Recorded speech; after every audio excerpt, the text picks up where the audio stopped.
నోవాహు ద్వారా గారికి ప్రార్థన పూర్వక శుభాకాంక్షలు మనం తెలియజేద్దాం. నా కుటుంబం కోసం ప్రేయర్ చేయండి. పాస్టర్ గారు ప్రేయర్ చేస్తారని చెప్పి కొంచెం మీ ద్వారా ఆ మాట తెలియజేయండి. ఓకేనా? అందరి ముందు ఆయన థ్యాంక్స్ చెప్పండి.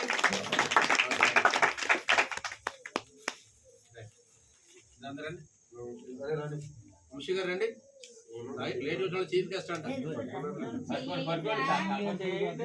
మన కేక్ తెచ్చాడు.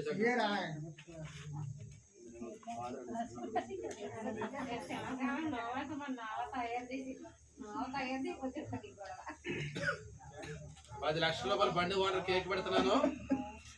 అదవుతుందండి. 10 లక్షల బండి ఓనర్ కేక్ పెడుతున్నాను. గుర్తుపెట్టుకోండి. అంటే అర్థం ఏంటి? అది గోడ కట్టే టైంలో కొంచెం లక్షల మంది సాయం చేస్తాను చెప్పండి. చెప్పట్లో